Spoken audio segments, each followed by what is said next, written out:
Hey, what's going on, guys, and welcome back to the Time Sweeps podcast. My name's Gary. I'm Wyatt. And I'm Connor. And this week we're going to be reviewing Shang Chi and the Legend of the Ten Rings. Alrighty, then. So, Shang-Chi and the Legend of the Ten Rings is a great introduction into Phase 4 of Marvel. Honestly, it's probably my favorite thing about Phase 4 so far. I know it's probably not your guys', but I enjoyed the movie a lot. So, you guys have anything to... I love Shang-Chi. Everything about it so far. Like, on a second viewing, I might have more to, pick out, but I really loved it. Yeah. It didn't quite resonate with me like Loki did, but that doesn't mean that I didn't love it equally. You know what I mean? Right. Yeah, it was really good. I really liked the action. A lot of the action kind of reminded me of... Oh, I need to get in the... There we are. I was just readjusting my mic. It's okay. So I really liked it. A lot of the action kind of reminded me of old martial arts movies. Mm-hmm. And I loved it because it was a lot of the martial arts in there was also real. Like you see a lot of movies, like some of the stuff they do in there, totally stupid. Like the aim for martial arts is to get your opponent down, like in one blow, and a lot of the martial arts, like they were aiming for that. Like there was nothing. I mean, there was a lot of flashy stuff, but if it was like up close, it was very practical. Unless it was like some sort of spiritual thing. Like we're not gonna get into it, but like if you see the trailers, you understand what I'm talking about. Oh, we're going to get into it at some point today. Yeah, I know, but like not right now because it's a spoiler-free section. It's not a spoiler. It's in the trailers. There's characters that you can see that are able to use powers with their martial arts. So in certain points, people are doing stuff that it's like you start to see the air move and move the leaves, and it becomes an actual force that they can control, and it's an extension of their martial arts. It's like M. Night Shyamalan's The Last Airbender, but good. actually good. Right. With power. So Good acting. this is definitely the best movie, at least, to come out since Endgame, like tenfold. And to be fair, I do find it kind of sad that we have that reference, and it's hard to say that because there's only one other movie that's came out since then. Right. Which is Black Widow, which was not our favorite movie. Connor still hasn't seen it, but I just haven't had time. And there's enough to talk about that, but we can get to that later in this episode. We're focused on Shang-Chi. right. Shang-Chi, excuse me. So, a lot of great things happen in this film. This is the spoiler-free section, and we are going to get into spoiler section, but we just wanted to give an overall review of the movie. I would definitely recommend the movie to just go out and check it out. I'd probably give it like a solid 7 out of 10, 7.5, 8 out of 10 on this movie, honestly. Yeah. I'd agree with that. Yeah. I genuinely love a lot of the composition. Like, this obviously isn't anything spoiler related. I can talk about the cinematography, the composition, and the directing. I absolutely adored it. There's certain points where I think the fight scenes, if they were a slightly brighter setting, Yeah. Mhm. Yeah. think I it honestly really think I would also have think popped. I also think that was kind of the movie theater we went to. I It kind of might have noticed been. the screen was a little dull and not as high quality as our usual spot. I'd agree with that, maybe. But- But we also are used to watching stuff in either IMAX or like AMC Prime or whatever it is. True. So it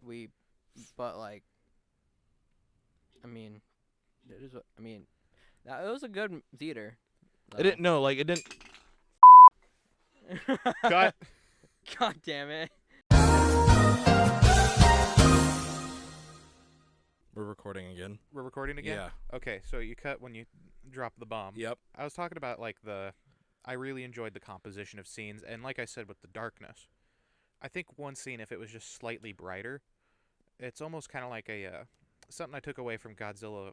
Yeah, Godzilla versus King Kong, not King Kong. Excuse me, that's not the title. Different story. That when they fought outside amongst a city skyline, it was very bright in that movie. Mm-hmm. But in Shang-Chi, That whole final fight sequence, I think, could have been a lot brighter. That one too, but that was brighter than one of the fight sequences towards the beginning where they're on the scaffolding. Oh yeah. And I'm not afraid to say that in this portion because that's also not a spoiler. It was in the trailer. Yeah, it's on, I think, every trailer and teaser because it's actually a really big scene and sets up the rest of the movie. That's not a spoiler, that's just a statement. Yep. I think that could have been slightly brighter because there's also one striking shot that's really seen in a trailer. And it's Shang-Chi himself with the Death Dealer. And you see them against, like, perfect framing of the scene. And there's a bright neon sign behind them that's lit up pink. And you see their perfect silhouettes.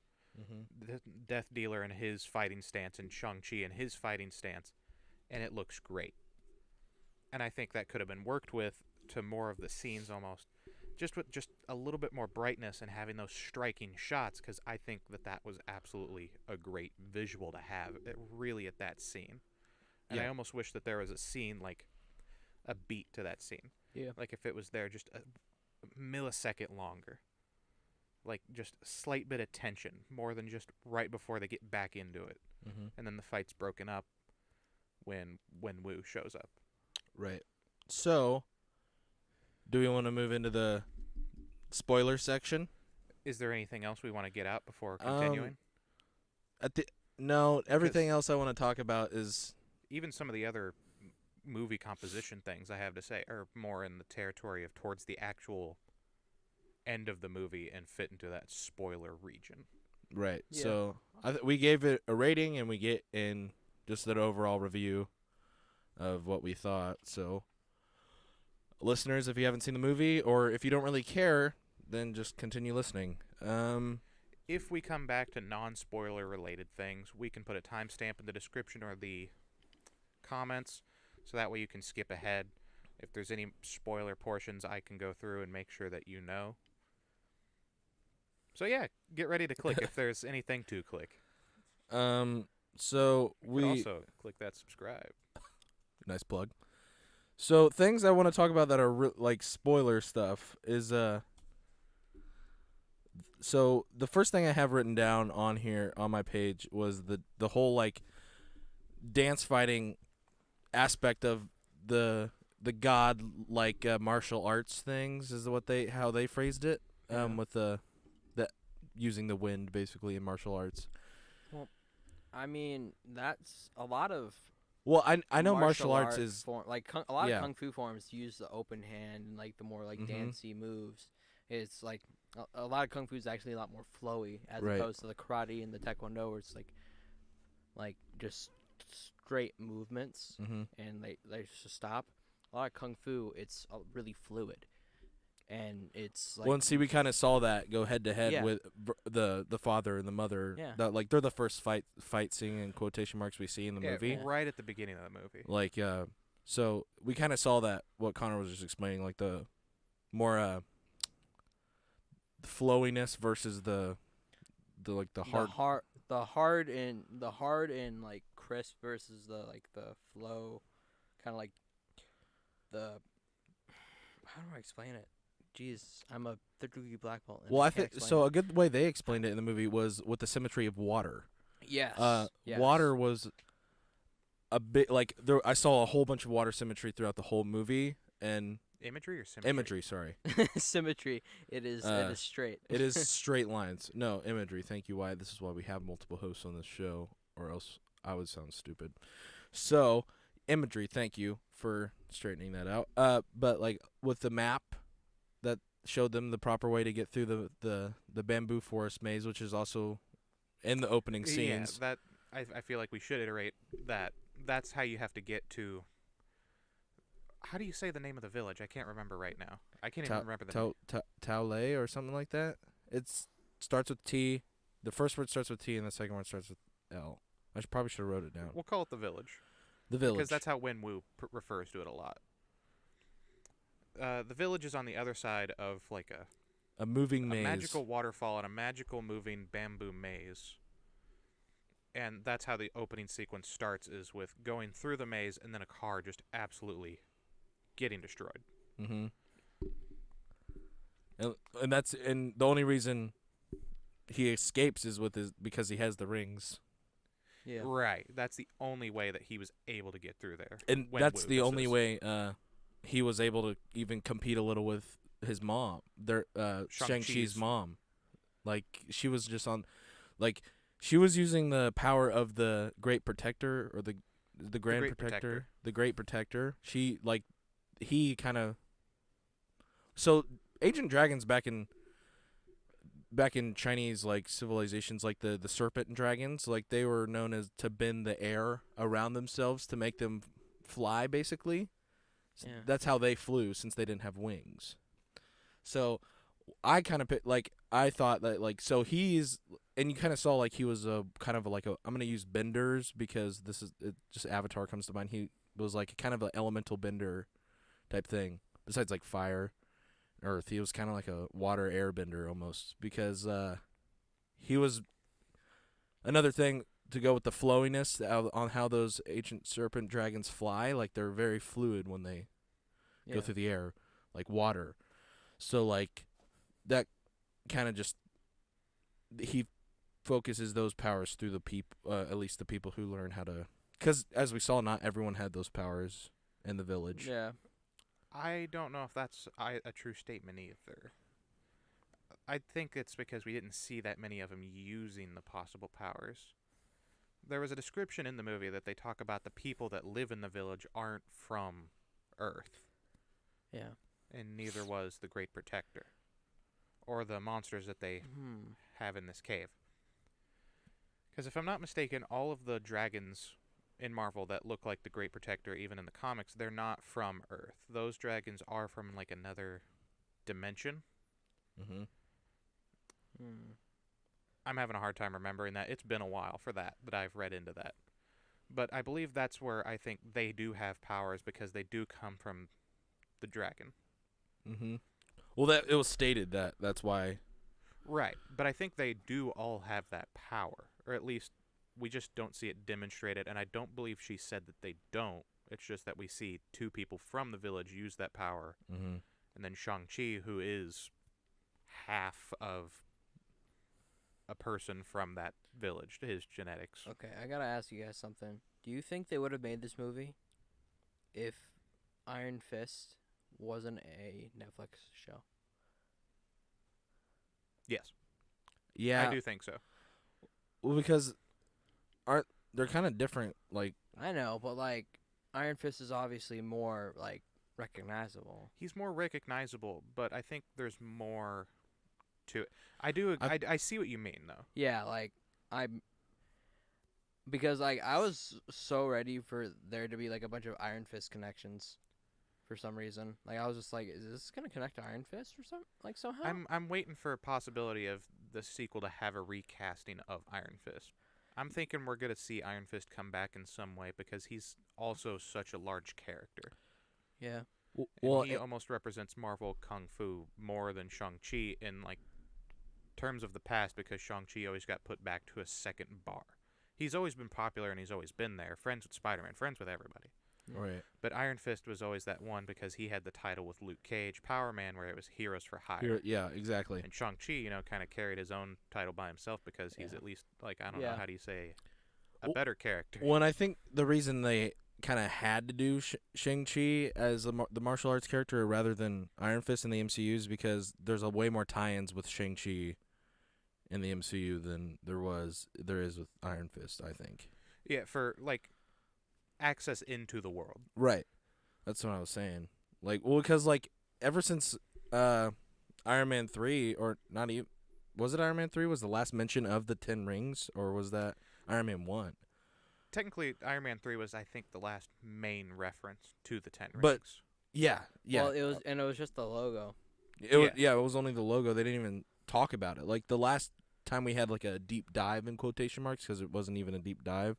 Last time they more than I don't even know if it was the Ten Rings logo. it was. Well, It like, is. it was a logo made, but like there wasn't really I any. think- Well, it looks like the 10 rings logo I think they were- insignia, but it is different. I think they were going in, like, a different direction with that version of the 10 rings back in Marvel. It's been like 10 years. Oh, over 13 years. Just about. Yeah. Has it been 13 years? That was the first movie after Avengers. Iron Man 3. I'm talking about Iron Man 1. Oh, Like, yeah, They've had a lot that'll of be 14 years. right. They've been this thinking. upcoming. Jesus. They've been thinking a lot since then. Wait. And like back then, I think they were all gonna do like their plan for 10 rings was to do a whole bunch of different tribes that each had a ring because you remember the main leader kept messing with his ring the whole time. So I think back then they were still finger rings because I think they changed it because the 10 rings in the comics are rings on that you wear on your fingers. Yeah, I thought that's what I remembered. Once again, it's been a long time since I've looked into those characters, like the Ten Rings themselves, the comics Mandarin, and all that. Well, the 10 rings in comics are actually rings. And I think they changed them to like the bracelets because rings are way too close to the line out of the Infinity Gauntlet. Yeah, and I feel like it's also harder to demonstrate on a screen, and that's not to say that it couldn't have been done. And also, punching with rings on sucks. But if they're magic, It I is mean, not practical at all. Well, I don't think they were a ring really. made of magic. There's so many better ways that you I can think put magic in an they object. weren't really made for You like can't even put magic in an object. they weren't really made for like back when the 10 rings were first came around in comic books. They weren't really made for physical fight like Yeah, attacking. That is true. They're more for magic and for like more ranged attacks. Like we saw ranged attacks in the movie. If I'm not mistaken, they all kind of had like a different power, like some Captain Planet crap. Yeah, and I think they were all different colors too, which I think they the reason each looked different. I think that's another reason why like it's too close to the Infinity Gauntlet. Like, just like that's imagery on Yeah, to all have it like the between two hands, right. and the different colors and the different. Yeah, I could see how like from an audience standpoint they'd be like, well, we don't want a comparison, And it's too similar, right? And they want to kind of move on from that as well. especially with, and I think that's a good way to put it, especially with the way that the movie has the first post-credit scene, Mm-hmm. Yeah. where it has Wong, Bruce Banner, and Captain Marvel. Those two are in a hologram phone call, and they're examining Shang-Chi's rings because he inherits them at the end of the movie. Right. And they're just like, we don't know what these are. Mm-mm. No one knows what they are. And they're sending out some kind of pulse. Something is coming. I just thought of this. Do you think the next big bad of Marvel will get his hands on those rings? The question is what is he going to do with them? Because if we believe the next big bad to be Kang, what would Kang do with them other than 10 rings of power? But like, I don't know. Like, it depends. where We is don't it even coming know where from? the signal's coming from. We don't know what the signal is because they say it's old. They don't recognize it. Celestials. Yeah, that's a possibility. Celestials or the Eternals? Oh They yeah. make it sound like it would have to be Oh yeah. Because older than humans themselves, which means it would have to be older than the not the Celestials, the Eternals. Because the Eternals came to Earth later on, and they were created after humans. Well, think about it. It's not It's not Wakandan, is what Bruce said in the post-credit scene. It's not any alien tech, which is what Captain Marvel said. Any alien tech that she knows. True. But the only thing left in my brain is that like, who's been around who's the oldest characters in Marvel at this point? Odin. It could be his guardian, maybe. Ego. Well, Ego's dead. Ego's dead, and he didn't really do that kind of stuff. He kind of was focused on his expansion plan. And then the Eternals. They've been around just as long as regular Homo sapiens. Well, that's the thing. Those rings, to me, that made it sound like they were older. I don't know.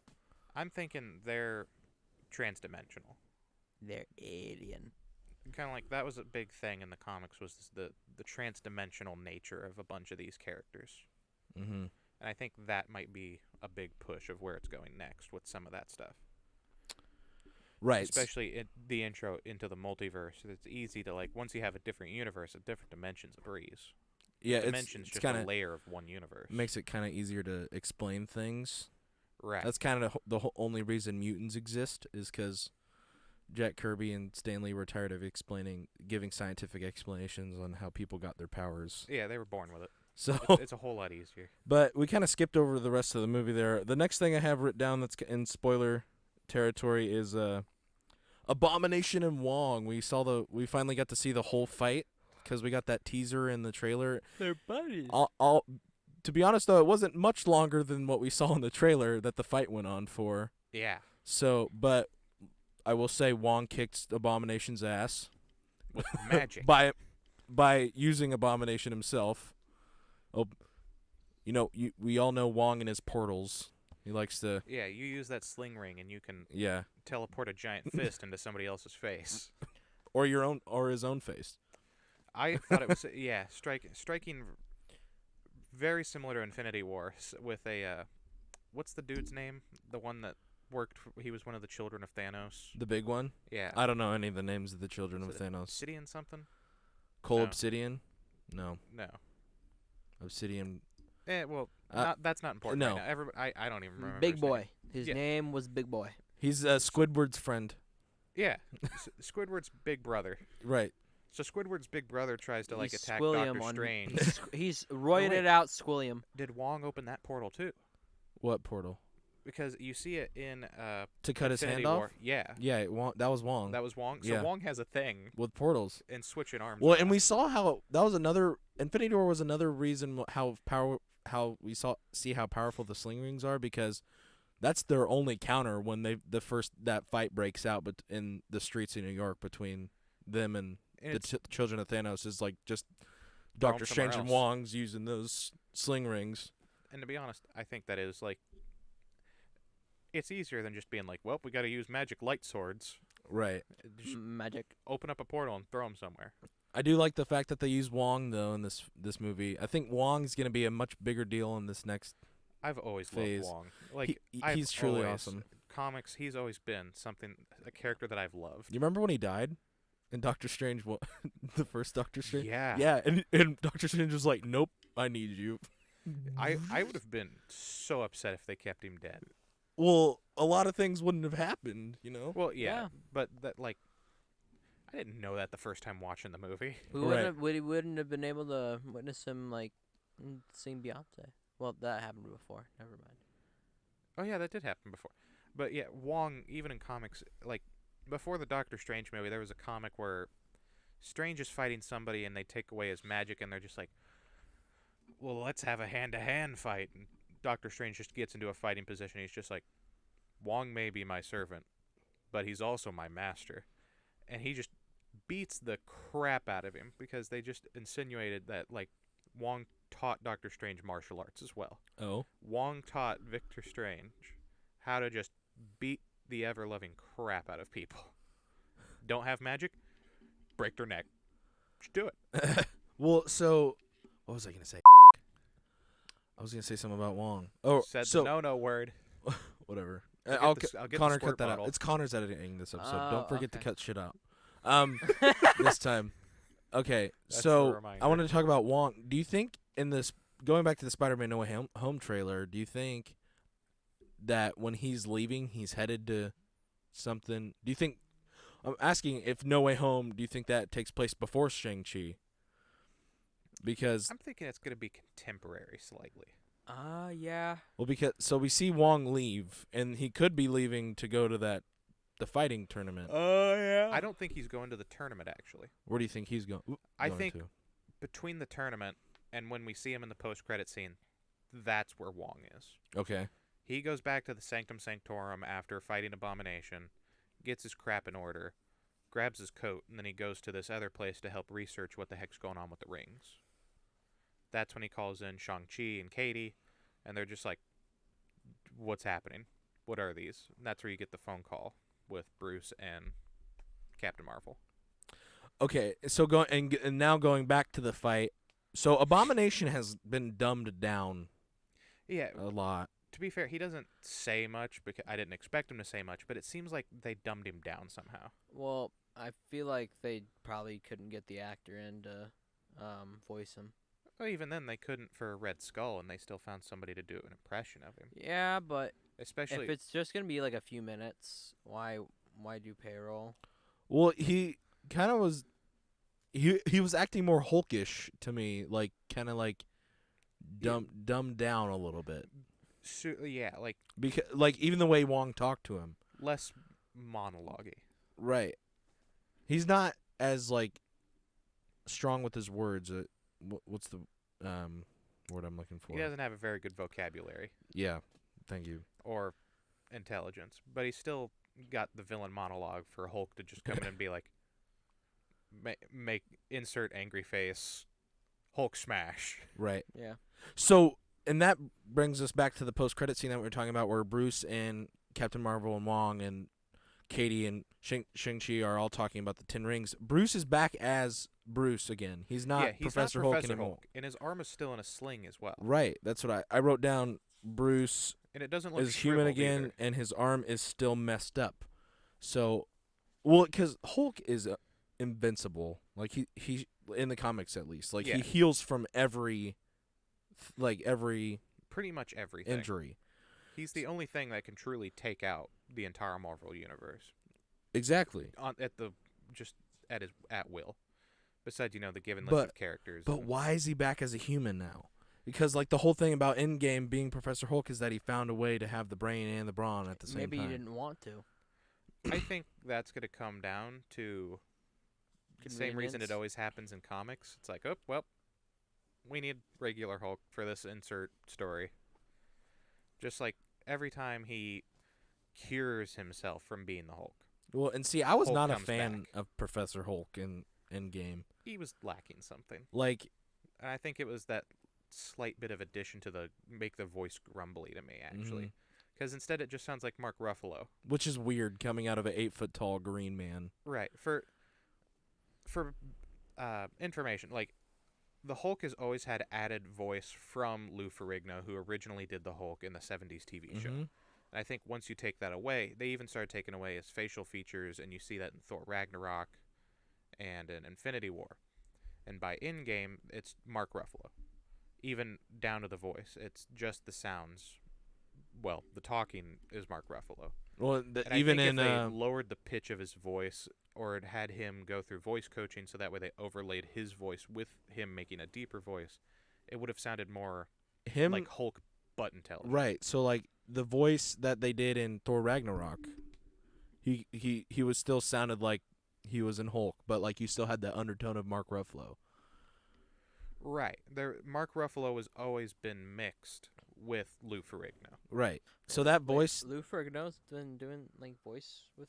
Yes, and face stuff too.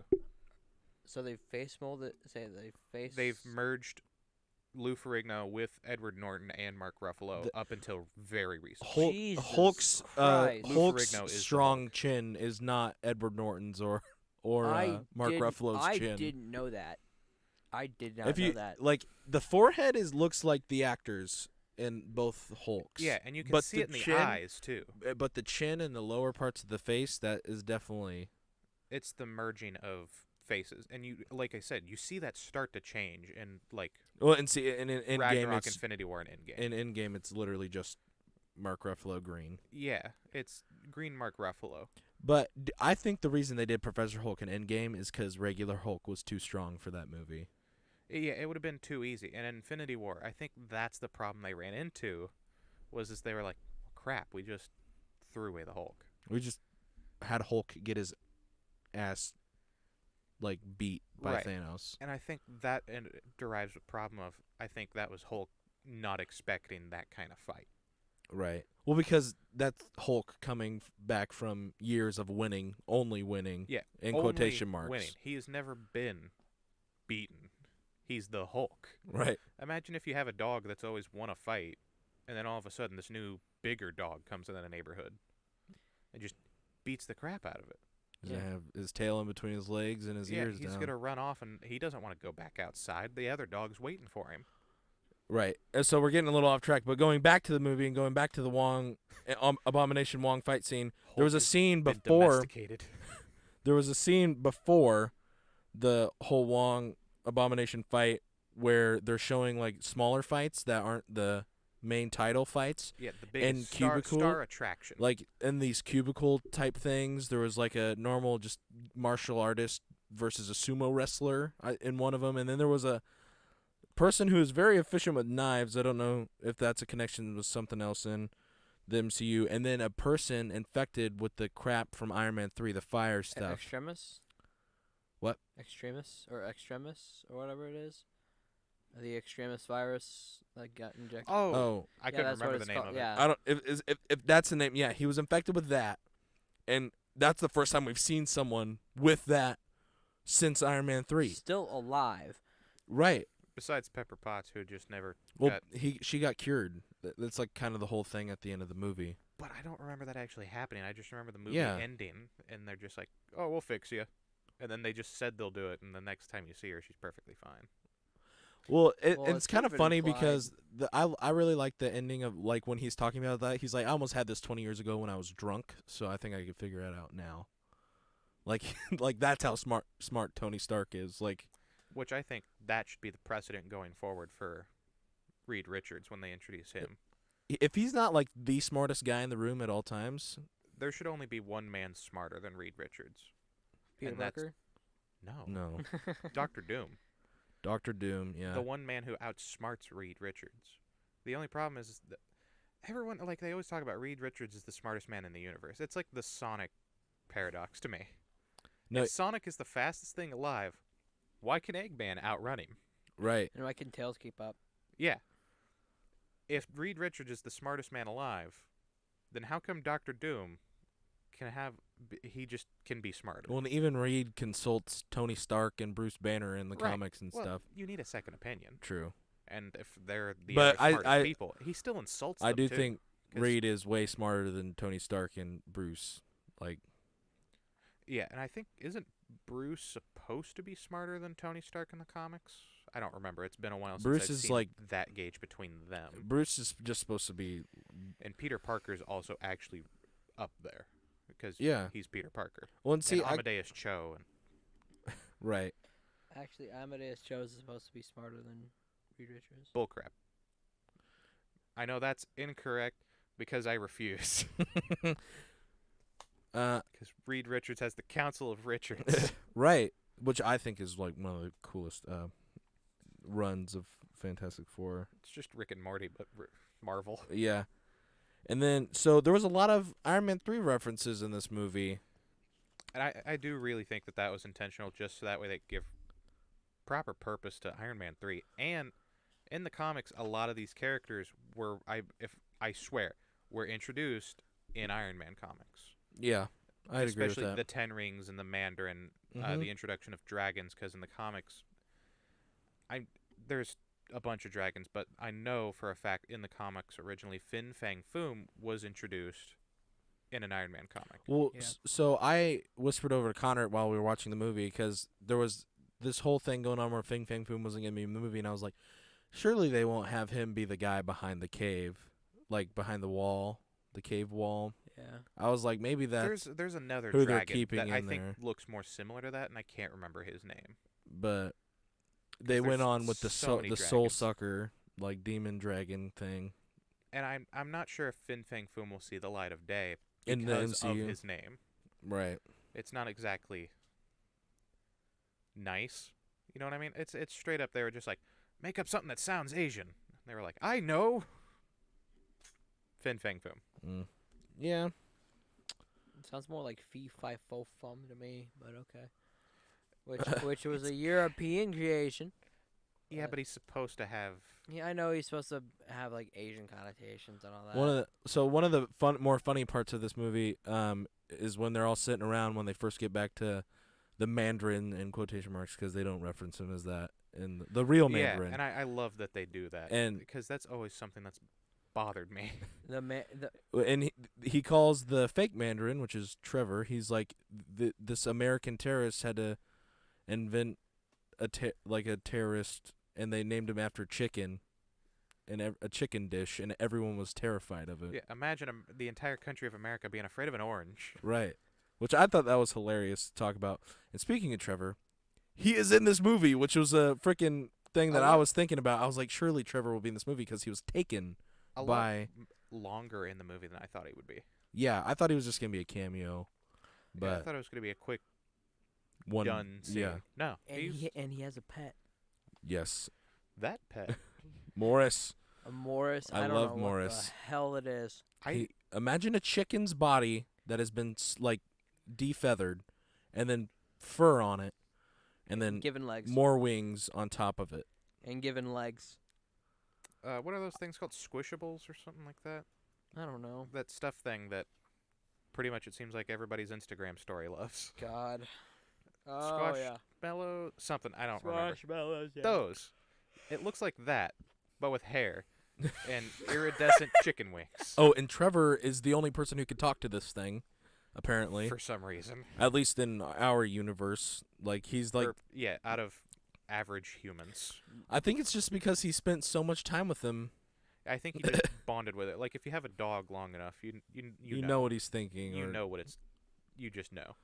Right. And it's obvious he has spent years with It's kind of like Morris. It's been since Iron Man 3. It's kind of like R2D2, and like it's like and Chewbacca, or Yeah. Chewbacca. Chewbacca. That's Chewbacca's a a better- language. True. But, People speak Wookiee in Star Wars.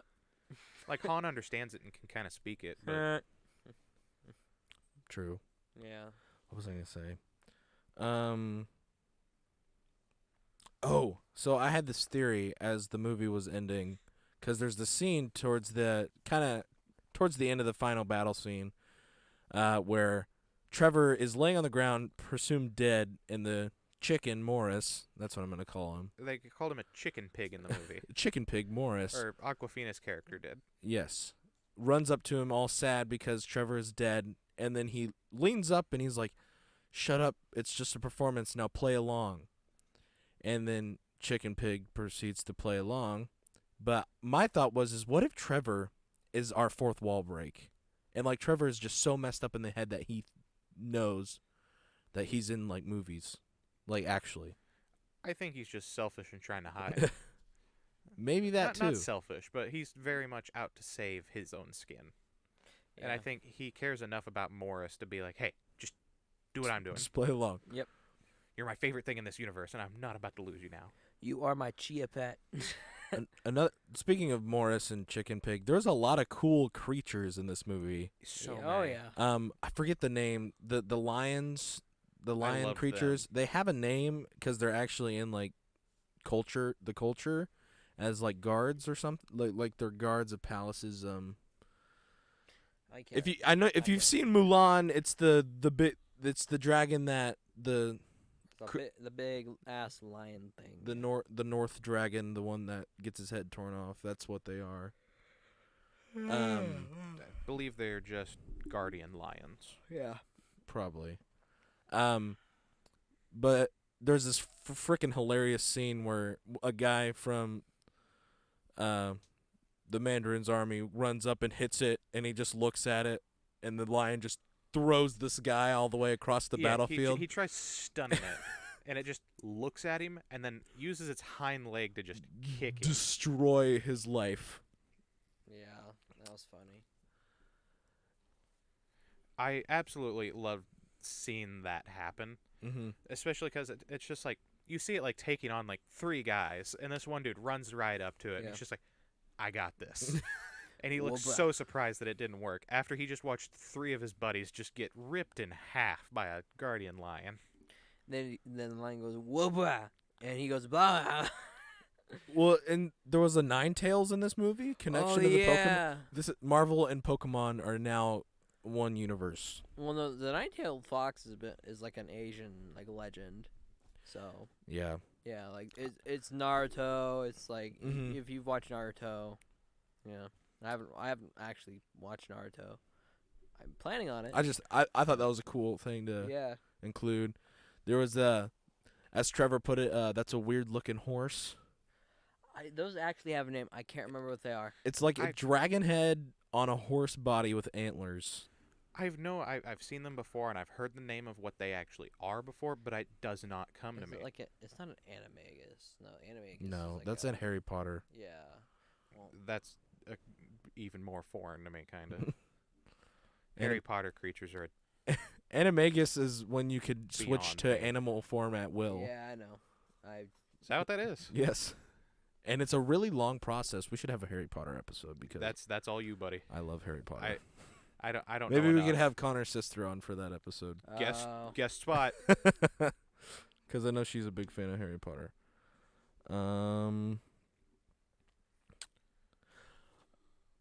Action was just awesome in this movie. Just action fight scenes. I think everyone says that Captain America: Civil War has the best fighting scenes in the whole franchise, whole Marvel universe. Like that movie has the best fight scenes, but I think this movie actually takes the cake. But it's because it's not really. He doesn't really have any powers. Like he's just good at martial arts, or at least in the beginning before he has the 10 rings. Yeah, and I like that it's a truly you see that like this is a movie about comics based on fighting, Right. hand-to-hand combat fighting, Like Bruce martial Lee. arts. Like Yeah, directly inspired by Bruce Lee. Bruce Lee and kung fu movies of the 70s. Right. Like even like that's how Wasn't the character his came original costume yellow with like I think Bruce Lee's signature I thought it was always red. It's might always be. been red, but it was a lot more fabric. He did used to use a nunchucks, right. which is, all the Bruce Lee videos of him with the nunchucks. Yeah. Connor, there's going to be a lot of editing for editing out You're fine. long Are stretches you of okay time. over there? Yeah, I was trying to think of a thought that I had. I can also talk about this is something I said I would touch on later here in the podcast, this episode. The color composition at the fighting at the end between Shang-Chi and Wenwu. The blue and yellow. Yeah. The warm colors and the cool colors. I really like that juxtaposition of the color difference. And it has I think it also plays with cultural ideas because red is much more of a red and gold. It's a much higher thing, except for gold. Gold in almost every culture is like, oh. Right. Thank you. You guys did that. That was not planned. I know. And every so often you do see it in Western cultures and artwork that red is the color, but normally it's always warm colors warm colors aren't necessarily the quote unquote protagonist, calm, collected hero color. Yeah. Right. And I like that, even Black Panther, that fight scene at the end where you see T'Challa himself is purple, a cool color, and Killmonger is decorated in gold. When they have that final fight scene there at the end, it's that color composition, and I think that's almost flipped when you have the color composition of Wenwu and Shang-Chi fighting each other. Mm-hmm. Where Shang-Chi is gold. He wears a vibrant red, dragon-scaled armored shirt. And Wenwu wears blue. His armor is blue, and when he wears the rings on his arms, they're purplish. They're like a bright sky blue that crackles with blue lightning. And when Shang-Chi wears the rings, they're a solid, rich, gold, yellow, and it's warm. It's almost, I don't know how to describe it from that. Almost a, how would you say it? Heavenly? Yeah. I know what you're saying. It's like that glow. It reminds me of Renaissance paintings when they would put the gilded glowing symbol in the paint above a saint or something, Or that kind of. I remember my thought, by the way. Not Jesus. in comparison to imagery, but that same kind of that color and feeling that it Yeah. gives off. Yeah. Mm-hmm. And I really enjoyed that, seeing that difference in color composition and them fighting each other. Right. So my thought, I kind of like this movie as well because it kind of reminds me of old school MCU, Phase 1, because there's just like all the Phase 1 characters besides Hulk, there's really nothing that special about them. Iron Man was just really smart and he's created Iron a suit. Man. He just created a suit because he's smart. Captain America just has the super soldier serum. I mean, I like to think of the wave 1 of Marvel, Phase 1, excuse me. I like to think of that as there was these characters that were awesome and everybody knew them and loved them, and Iron Man existed. People knew him, but it's Iron Man. Right. And everybody was just okay, it's Iron Man. And then the MCU just changed that. I'd love to see the same thing happen with Shang-Chi.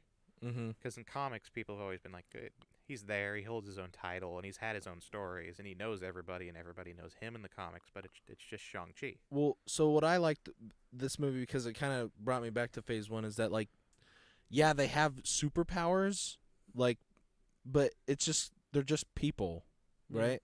So, like, Shang-Chi doesn't have any superpowers. He's just really good at martial arts, you know what I'm saying? And then he gets the 10 rings, and then I guess you can consider him a superpowered being.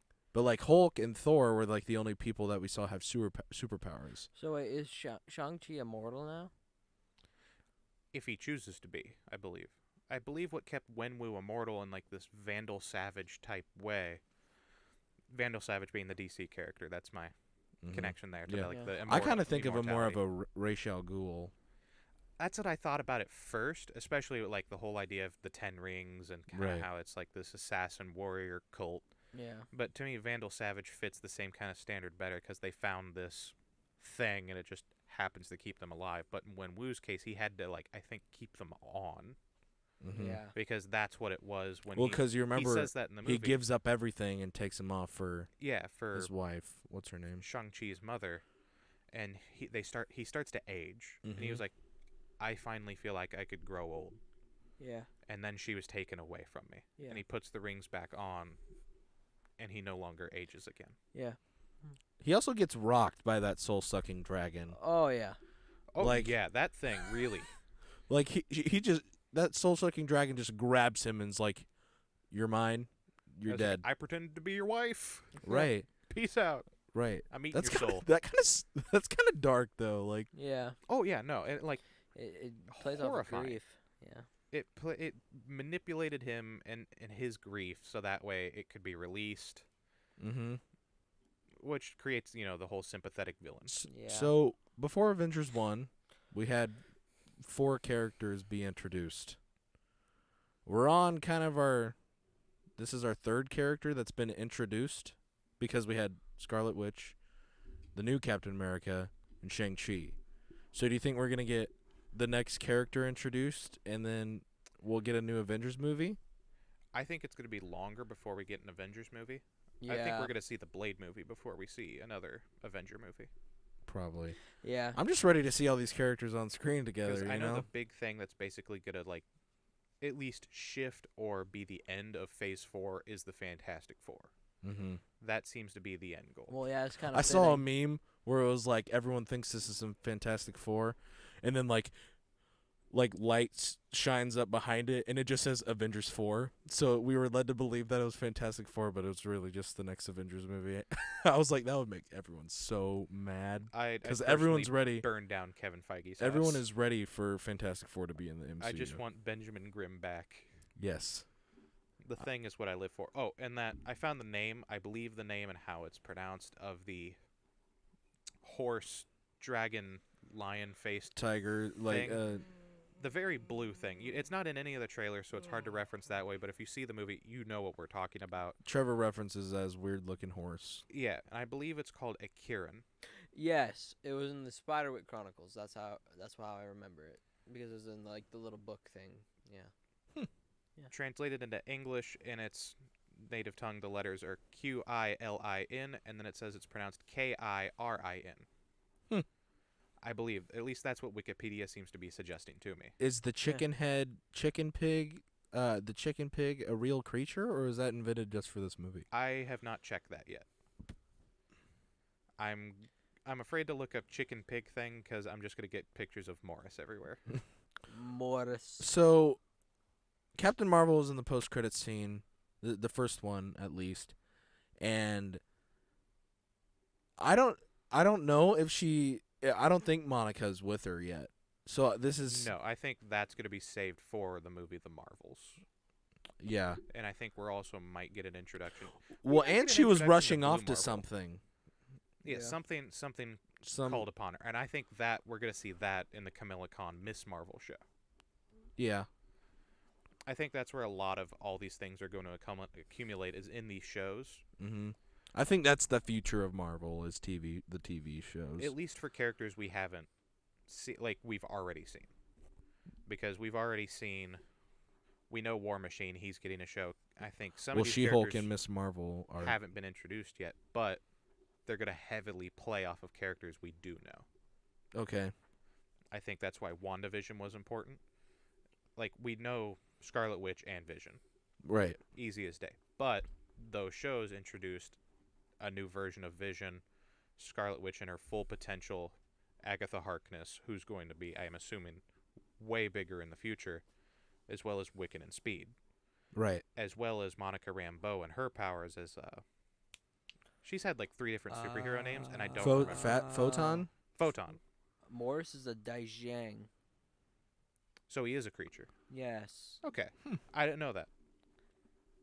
Photon or she's had like 3 names. You're Yeah, right. I'm pretty sure Photon is what she went by in the Secret Wars comics in the 80s. So, but Blue Marvel, I'm thinking there's a possibility of him. he's at least awesome in the first comic mentioning books. Of him. He's one of those characters that's beat the crap out of Sentry. Right. And another character I would like to see show up in the Marvels, or at least mentioned, is Nova. I'm hoping we're going to see him in the future very soon. Right. Because he's a big character. And I know that's actually been like a And thing Adam on the Warlock. board that a bunch of people talk about. Adam Warlock, I feel like, is coming in Guardians of the Galaxy, where he was hinted at last. Guardians of the Right. Galaxy 2. It's been years. That movie came out in 2017. Did it? I think so. Because the first one came out in 2015. I think. Did it? Mm-hmm. I thought it came out in 2014 because I thought it was right after Yeah, it might be 2014. we got out of 6th grade. It was after Godzilla, which came out in May of 2014, and I know that. It's been a while since we've last heard of Adam Warlock. And Adam Warlock was originally the guy in the comics who wore the glove to bring everyone back, I think. Or maybe No, he that that was Nebula. Yeah, Nebula brought everybody back. And Adam Warlock snapped his fingers too, though. He was the one that's basically like, Thanos, don't do it. I'm the only thing that's like strong enough to just be like, stop. And I really wish that we did get to see him, Adam Warlock. Do you think he's maybe too strong for the MCU at this point? At this point, no. I think right now is the perfect Or, time. or I mean, like back when he was mentioned. Yeah. He was too strong. Because he's basically a walking powerhouse. Right. It's he's kind of like on the same level as Sentry, and yeah, it's like enough to make Superman look like a sad puppy. right. And Sentry can't even do that. Mm-mm. Adam Warlock is just this cosmic being who is artificially made, and he's just like supposed to be like all around cosmic perfection kind of a deal. Yeah. And there's still characters and things that are stronger than him, but that's just how he kind of is. Yeah. Well, and see, where do you think, getting back to Shang-Chi, where do you think this puts us in for the future of Marvel? I think this is a direction we're going to see is more existential, quote-unquote, threats. Like bigger threats. Because they hinted that the rings are something else. They're not from here. They're not anything that we know. Yeah. And I think we're going to see more of that, especially with Doctor Strange in the Multiverse of Madness. That's going to introduce cross-dimensional characters that are going to be mainstays, like what's her name? America Chavez. She's going to be a big playing part in the future. I think Shang-Chi also insinuates. I think that's a good symbol of we're going to see West Coast Avengers. Okay, yeah. So not necessarily a Avengers movie, but like an Avengers movie, but we might get the West Coast Avengers. I think it's going to be we're going to have different teams of Avengers, and I think that's also because that's kind of what they did in the comic books after the original Avengers disbanded. They had multiple teams across the United States. East Coast, West Coast, Detroit. Yeah, they start popping up. Well, not Detroit, but like Midwest. We haven't even talked about the second post-credit scene. Yeah. So Shang-Chi's sister, what's her name again? Xialing. It starts with an X. Xialing. Hold on 1 second. Anyway, she is now in charge of the 10 rings. Oh, yeah. And as we could see, she's training the men and women equally now, unlike what her father did. That was a large presence earlier in the movie where it was sexist. It straight up, she wasn't allowed to train with all the men. Well, and if you think about it, back in were that time, the 90s. Was it the 90s when she was young? They were born. Well, Shang-Chi himself was born in 96. When the 10 what's rings was his Wowling? established. What's his name? Mandarin's name? Winwu. Wenwu. When he was around, Yeah, he's been not around for 10,000. 1,000 years. You can 1,000 imagine years. he's a little sexist or You racist think you even. get to a certain point though, and like, well, soldiers are soldiers. I'm gonna outlive them, and they're just gonna die. I mean, I don't know. Like, does he care that much? That's Maybe. a different Why? story. This is things like times were so different back then. Like, Ra's al Ghul never cared. yeah, but he's not Ra's al Ghul. I know, but He's Mandarin. Vandal Savage never Honestly, cared either. do you think the Mandarin, at least this adaptation of him in the MCU, was like the Genghis Khan? They say that he went by some name at some point, and he was a Khan, but I don't think he was Genghis Khan. No, because it would make sense though. That was something that in the Young Justice show did, that Vandal Savage was actually just Genghis Khan. Oh, really? At least I'm pretty sure that's what they insinuated. Third season, and it's been a minute since I watched the third season because Yeah. I was mooching off of a free HBO Max Oh, 7-day deal from Hulu. so you just binged it the whole Oh, time. yeah. It's like, I need a cartoon to watch. Well, and what's the next thing we're getting from Marvel? Xiling is her name, yeah. Silent. What's the next project? Eternals, I think. Eternals, is and the then next movie. and then Hawkeye, I I- think, is the next show. Or I don't remember which show comes out next, if it's Miss Marvel or Hawkeye. I think it's one or the Hawkeye. other. I know Hawkeye is the one that we know more about because they didn't. Most of the sets were much more Open. and populated because there was much higher star power. And Hawkeye, I think is Kate I think Bishop's played by I don't remember. her uh, name. Haley Steinfeld. yes. Yeah, and which everybody. I am really excited for. Yeah, people. Well, so I know think who the she whole is. plot of Hawkeye is gonna be, Clint finally stepping down and actually retiring, and his daughter taking his place. I think that's gonna be what Haley Hawkeye's Stein- about. Kate Bishop isn't his daughter. Yeah, which I think is almost kind of weird because you see it in the movies. It's insinuated that his daughter was learning how to be. Right. That's what I thought. She was going to step into the role of the Kate Bishop Hawkeye. Well, then never mind. But yeah, but then she's gonna replace Hawkeye, and the show's gonna end with him either getting killed by what's her face from Black Widow, or him actually retiring, and they actually work out their differences, and she actually figures out that he didn't kill Natasha. I'm thinking that's going to come afterwards, after something already happens. Because there is another villain that they introduce in the show, and I know this because spoilers, and the actor that he actually spoiled the show. We didn't know who I don't even remember the actor's name. It's from the actual like Hawkeye comic series where him and Kate Bishop and the dog. Isn't the dog's name Pizza or something? I don't know. I don't know the dog's name. The Golden Retriever. The three of them are basically fighting this dude that's basically a mime. Oh, He's basically just a sad clown. He's literally a clown.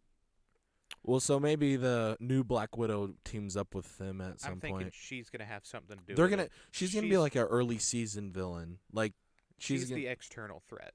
Yeah.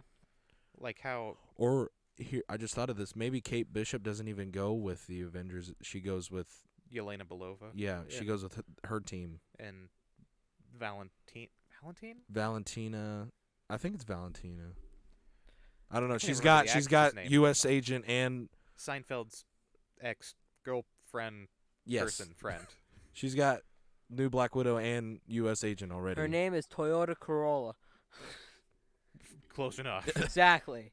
Toyota Corolla is definitely like I don't know. bringing a team together. This is honestly a weird time in Marvel. This whole Phase 4, like this is kind of like It's the most comic book thing ever, where you have all these different plot lines running, right. and I love it. I'm not complaining. I'm just saying like we back in Phase 1 started, or when Phase 1 ended with Avengers, we knew where it was leading to because of the Thanos thing. Yeah, we didn't know how long it would Now, take, but we knew it was coming. We have no idea what's happening. We know Kang's a big part. Galactus might be coming. Who knows? Yeah, with more introduction to the Celestials and the Fantastic Four coming. Well, so Galactus Galactus is- isn't a Celestial. He's not a Celestial? He's not. I At thought least he in the was comics, also a he's not. Celestial, because the Skull Nowhere in Guardians of the Galaxy was the head of a Celestial, and it Well, was so in somehow the comics- related to Galactus. In the comics, he's not a Celestial, but the Celestials and Galactus have come across, like, cross paths many times. Oh, I'm sure they did. and, like- Giant floating space. Right. Kind of that- like the And Galactus kicks some of their butts, but most of the time, Galactus gets he's his kind of like stuff the rocked. You know. anti-celestial. Instead of giving life to the universe, he's that's- taking it away. I was gonna say, you want me to spoil what the movie's about for you? What movie? The Eternals. No, I don't think so. I think No. because we're gonna talk about it. That's gonna be an episode in itself. Okay. So That's because I can tell you what's going on there. Or at least what I think is going on there. Viewers, if you want to know, reach out. All right, so we got an email from a viewer, and they wanted to know what our favorite superhero movies are, like each of us individually. Gary, you want to start us off with yours? So number 3 is more of a recent film. It's actually The Suicide Squad. The most recent Suicide Squad movie is muy bueno. Top notch. Yes, I love that movie. Number 2 is probably. Oh, these are all like too recent. I think I feel like I'm gonna get judged. Don't worry about I that. think I really like Age of Ultron. Like, there's just a lot of good moments in I feel that like film. it gets more hate than it deserves. Yeah. And it's the only movie where it's the Avengers being the Avengers, like as a fully functioning team. Yeah, they're not fighting against each other. They're not They're figuring themselves out. They're not dying. They're not dying. And So it's not in game.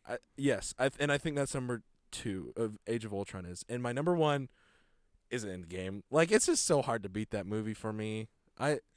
It's the end of an era. It's like I went to go see Iron Man as a kindergartner, and I went to go see It's a this big movie deal, as a especially for our life senior spans. in high school or going into senior year. So I don't know. I'll always hold that movie just as a special place in my heart. As of right now, that was majority of our lives. The first time I saw that movie, I started crying right when Captain America says, "Avengers!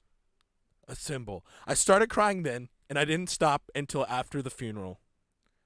I cried the whole fight sequence, man.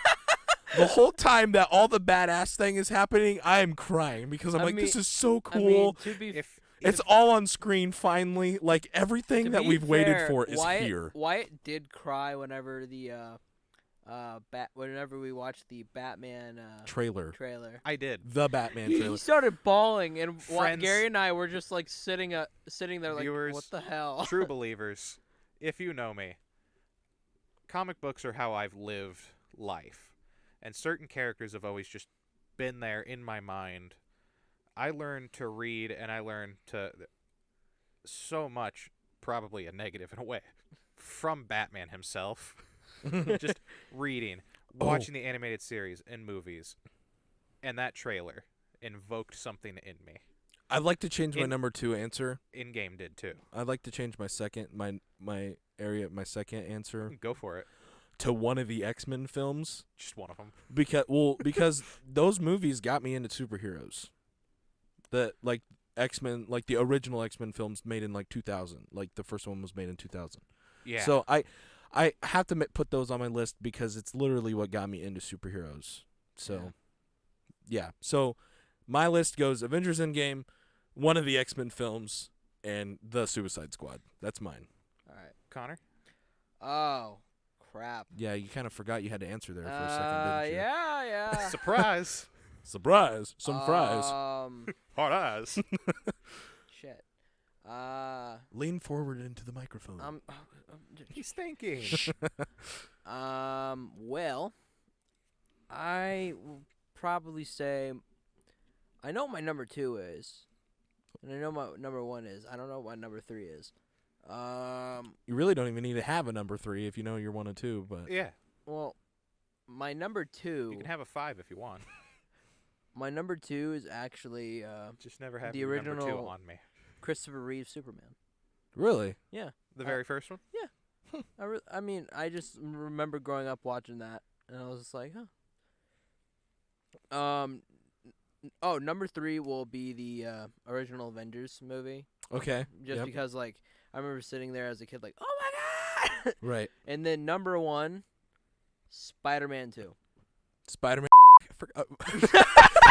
I forgot about the Spider-Man movies. It's I'll get the okay. squirt bottle. It's okay. I'll just find a really obnoxious sound to bleep you out. A Dude, duck. we need a freaking.